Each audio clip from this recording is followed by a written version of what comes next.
Alright, so, hi guys, my name's Haley. I just made a video just a few minutes ago, so if you just watched that one, you can go ahead and watch this one too.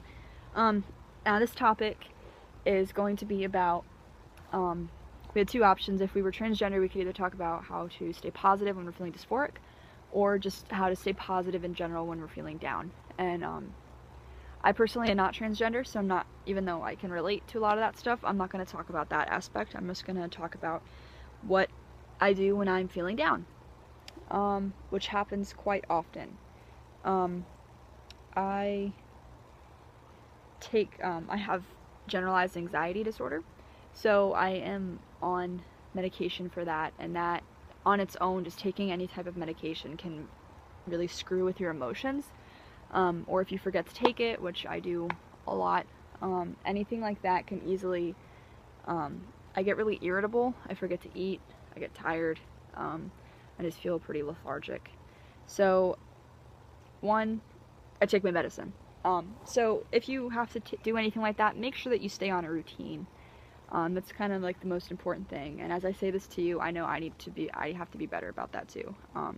So when it comes to just feeling down and just not really being able to sometimes even pinpoint what's wrong, or you need to have like an outlet, a lot of the times, like when I get sad, I feel shitty about myself. So I'll try to do something that'll make me feel proud. Like, I don't drink enough water. Something that I'll do, I'll just like go chug like a whole glass of water, 2 glasses, 3 glasses, and that on its own will make me feel like, hey, I just took care of my body. I drank some water. There's something to be positive and proud about. A lot of the time, too, I will watch movies to try and distract myself. Not necessarily distract myself from the problem at hand, but just kind of get myself in a different mindset, and maybe like take some time away from myself, then when I can revisit it after I've not been like harping on it for a while. I have a bazillion pets too. They help a lot.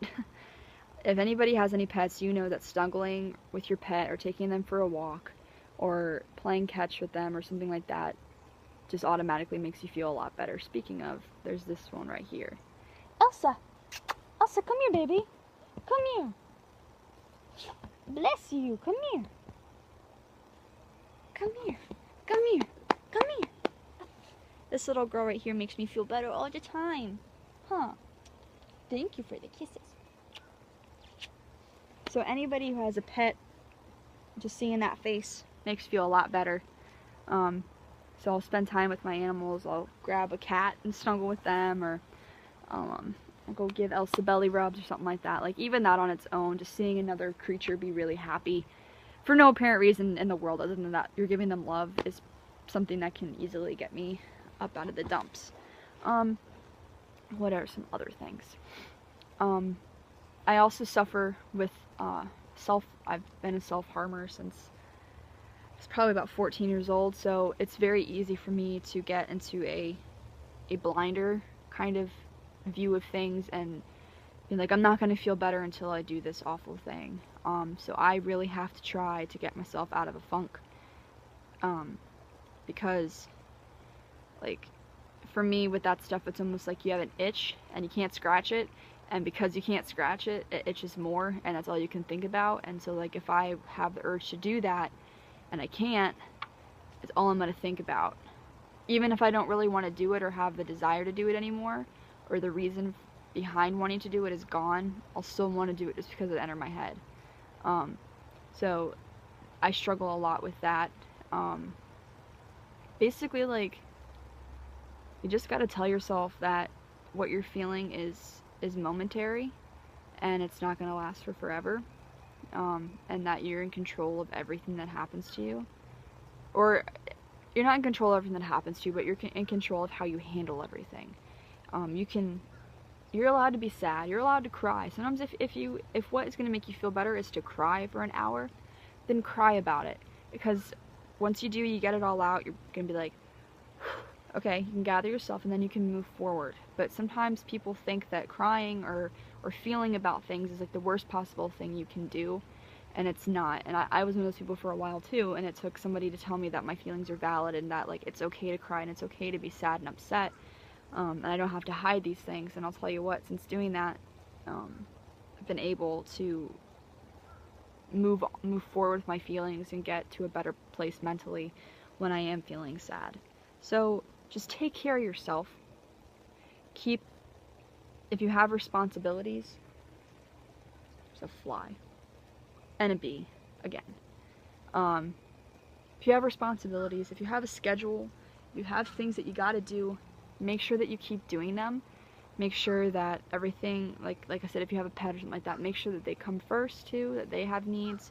Like, know that the world keeps spinning and that you can choose to sulk and you can choose to be upset, but if it's not, after a point, it doesn't do you any good. Like, once you cry, get it out, it's done, move forward. You have to do that sometimes, or else you're just gonna get yourself into a vicious cycle of just being sad and then being sad about something else and being sad about something else, and then it spirals out of control, and that's never good. Because like, you'll be upset about one thing, and then by the time you're done crying for 7 hours, you're upset about something else that wasn't even relevant to begin with. So just, and I think for me is knowing that, like, I have things I have to do.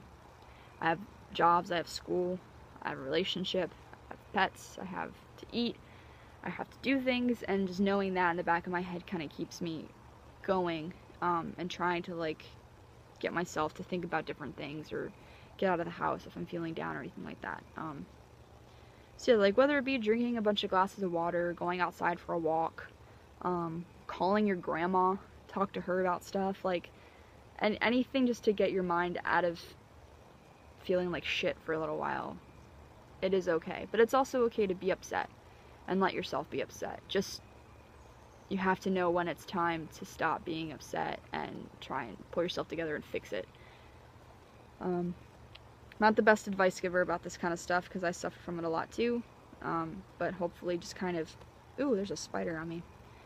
Perks of being outside. See, I was feeling down. I have been working my ass off the past like 2 weeks, and so I just wanted to come sit outside, so here I am. And now I feel a lot better because I got to spend some time outside and all that. But no, I know I'm not the best advice giver because I have to deal with this stuff all the time, but hopefully it kind of helped a little bit. But yeah, again, so if you guys have any questions about anything, don't hesitate to ask me. Don't hesitate to ask anybody else involved in the channel.